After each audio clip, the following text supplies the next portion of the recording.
Alors, l'expérience de Namirial pour faire de la facture électronique, bon, il faut se poser quand même trois belles questions. La première, c'est quels sont mes processus? Je cartographie mes processus, je vois qui sont les acteurs et j'essaie aussi de savoir où sont mes données. Parce que mes données, elles sont un peu partout. Des fois, elles sont dans des systèmes, des fois, elles sont dans des fichiers Excel, des fois, elles sont écrites quelque part. Donc, il faut vraiment aussi savoir où est la donnée. Et l'autre question, c'est aussi de se poser, de savoir dans quel système c'est et comment ces systèmes communiquent. Et après, le point aussi, c'est de savoir qui sont mes clients, quelles sont mes factures, à qui je parle, est-ce que j'ai des clients français, est-ce que j'ai des clients à l'international. Donc, la grande question, c'est vraiment la connaissance de l'entreprise sur tout le cycle de facturation et être bien sûr que nous avons appréhendé tous les points de gestion des factures, de la connaissance des clients jusqu'à l'émission et la réception des factures et aussi tout le suivi des paiements. Parce que le gros enjeu de la facture reste quand même de bien s'assurer des paiements, de bien maîtriser sa trésorerie et aussi de lutter contre la fraude pour essayer de récupérer un maximum de paiements.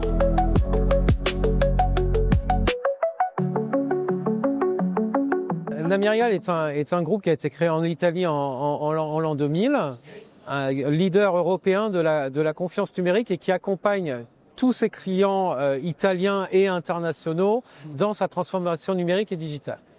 Et pour ce faire, Namirial a aussi un point très important qui est la facture électronique. Et pour complémenter son offre autour de l'identité de la confiance numérique, Namirial a fait l'acquisition de Digital Technology. Digital Technology est un hacker italien qui a été créé en 2017 qui accompagne énormément de clients de toute taille en Italie. Et il faut savoir qu'en Italie, la facture électronique est obligatoire depuis 2019. En Italie, c'est un secret pour personne, il y a quand même beaucoup d'économies parallèles.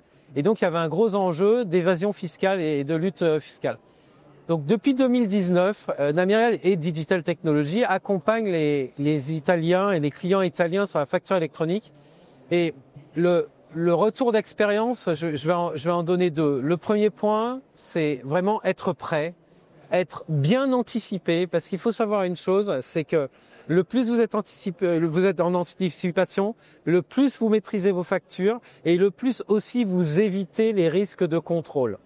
Après, le deuxième point, c'est au niveau des résultats, au niveau de la facture électronique, aussi bien pour les clients que pour l'État. Il y a un système qui est extrêmement vertueux. C'est qu'en Italie, en l'espace de 4 ans, le gouvernement italien dit avoir réduit de moitié la fraude fiscale en Italie. Et en parallèle de ça, les clients se rendent compte que le prix de traitement d'une facture a été divisé en fonction des cas et des réalités entre 3 et 10.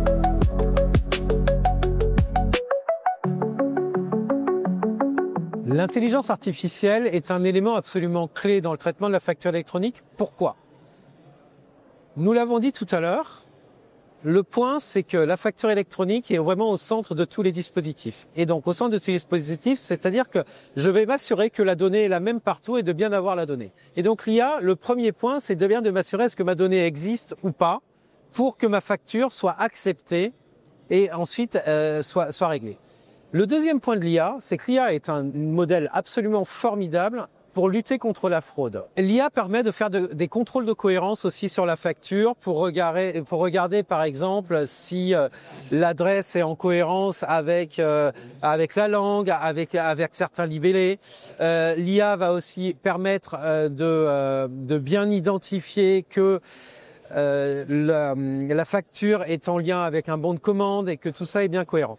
Et le dernier point sur l'IA qui est absolument fondamental, c'est un accélérateur pour faciliter aussi le travail de l'humain et replacer l'humain sur la valeur ajoutée.